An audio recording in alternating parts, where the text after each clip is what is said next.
pas de titre dominant dans la presse israélienne aujourd'hui, mais une difficile constatation. La crise du coronavirus continue à provoquer de douloureux effets collatéraux. Oui, effectivement, Ilana, il suffit de consulter les premières pages des quotidiens israéliens, les pages d'ouverture des sites d'information pour comprendre que le corona demeure plus présent que jamais dans la réalité israélienne, alors que de plus en plus d'Israéliens, experts ou non, parlent d'une troisième vague d'épidémie qui pourrait se déclencher autour de la fête de Hanouka, c'est-à-dire dans un mois à peine. Corona, les dégâts, titre ce matin sur toute la largeur de sa première page le Israël Hayom, et le quotidien gratuit de se focaliser, photo à l'appui, sur 3 publics qui font actuellement les frais de cette épidémie. D'abord les écoliers et lycéens qui ne voient pas quand ils vont pouvoir retrouver le chemin de leur établissement scolaire.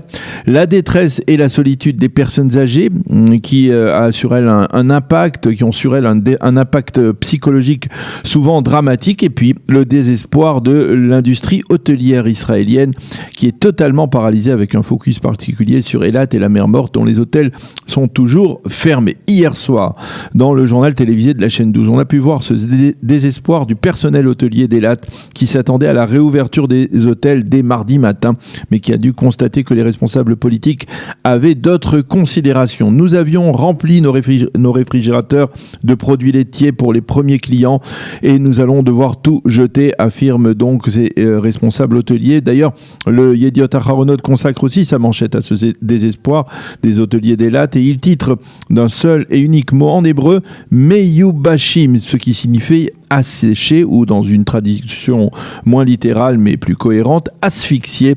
Et le Yediot Aharonot d'expliquer que ce sont avant tout des considérations politiques qui ont empêché la réouverture des hôtels d'Eilat et de la mer Morte, alors que dans la cité balnéaire du sud du pays, on ne recense pas plus de 10 malades du virus. Pour le Yediot Aharonot, les responsables de cet état de fait sont les partis orthodoxes qui ont voulu insérer également la ville de Tibériade dans ce que l'on appelle les îlots touristiques verts. Finalement, la proposition a été repoussée par les responsables de la santé et le vote de la loi sur ces îlots touristiques a été repoussé à une date ultérieure. Le gouvernement s'est plié aux exigences des orthodoxes, titre le Yediot Aharonot. Mais ce n'est pas le seul titre lié au corona qui figure à la une du Yediot, puisque le journal a interrogé l'ancien directeur général du ministère de la Santé, Moshe Bar Siman Tov, qui avait orchestré, on s'en souvient, avec une certaine fermeté, certains diront avec un certain brio, la première vague de l'épidémie. Celui-ci ne cache pas son pessimisme. Le taux de morbidité augmente à nouveau. Nous sommes en train de faire les mêmes erreurs que lors de la première sortie de crise en avril et mai dernier, affirme-t-il. Nous devons comprendre que nous allons passer cet hiver sans vaccin. Donc la prudence doit être de mise. Il n'y aura pas de vaccin avant le milieu de l'année 2021, affirme Moshe Bar Siman Tov. Et Chen Artis Ror, elle, est persuadée dans le Yediot Aharonot que l'on s'achemine vers un troisième confinement pour la fête de Hanouka. Nous n'avons pas encore fini de rouvrir certains secteurs après le second confinement, mais déjà nous pouvons parler du troisième, écrit-elle, et il suffit de voir comment les dirigeants politiques se comportent pour comprendre que ce troisième confinement est irréversible.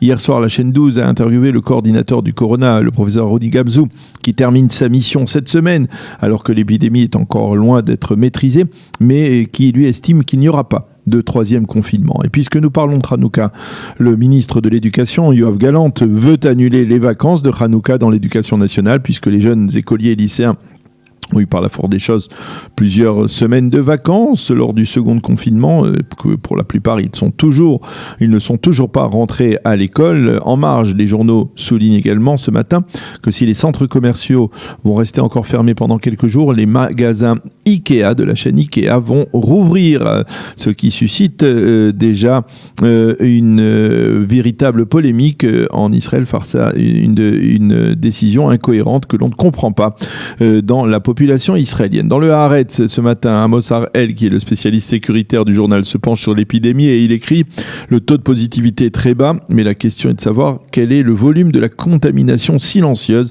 cette contamination par des porteurs du virus asymptomatique. » Et pour clore ce dossier Corona, un titre que l'on trouve au bas de la première page du Israël Hayom, selon les estimations des renseignements militaires israéliens, tout rassemblement dans des espaces fermés durant l'hiver entraînera un rebond de l'épidémie. Le second titre que l'on trouve ce matin dans les quotidiens est un titre politique de la vie générale des observateurs. La classe politique tout entière est déjà sur une orbite électorale. Hier, à la tribune de la Knesset, Benny Gantz a exprimé sa colère face à la conduite de Binyamin Netanyahou en l'accusant de provoquer un attentat économique, ni plus ni moins, en refusant de faire voter le plus rapidement possible le budget de l'État pour les années 2020 et 2021. Vous seul pouvez éviter une catastrophe économique, a lancé le leader de Bleu-Blanc, qui semble être de plus en plus persuadé que Netanyahou ne lui permettra pas de devenir Premier ministre dans un an, le 17 novembre 2021. Au moment de la rotation, et qui donc envisage de s'allier avec l'opposition en vue de faire chuter ce gouvernement qui était censé être un gouvernement d'union nationale mais qui s'avère être le gouvernement le plus fracturé de l'histoire d'Israël. Au Likoud, comme il fallait s'y attendre, on accuse Bleu-Blanc de refuser tout compromis. La presse israélienne revient également ce matin sur les derniers développements aux États-Unis et c'est le Maariv qui, dans sa page d'ouverture, cite Mike Pompeo, le secrétaire d'État américain, qui doit être en Israël la semaine prochaine, appartient au camp de ceux qui refusent la défaite de Donald Trump. Nous nous préparons à un second mandat, a-t-il lancé hier. Ce déni de l'élection de Biden par Donald Trump est analysé dans le Haaretz de ce matin. Jamais le déni n'a été aussi marquant et aussi dangereux, écrit Ravit Hert dans ce journal, qui par ailleurs cite une analyse du New York Times dans laquelle on découvre que si les élus républicains soutiennent cette politique du déni, ce n'est pas par sympathie envers Donald Trump, mais afin de ne pas risquer de perdre des sièges au Sénat, des sièges précieux lors des partiels prévus le 5 janvier prochain. Et puisque nous parlions de Mike Pompeo, le secrétaire d'État a présenté au Congrès l'accord de vente de 50 F-35 furtifs américains aux Émirats Arabes Unis pour la bagatelle de 23 milliards de shekels, un accord qui, selon le Yediot Aharonot, ressemble en tout point à celui révélé il y a quelques semaines par Nahum Barnea.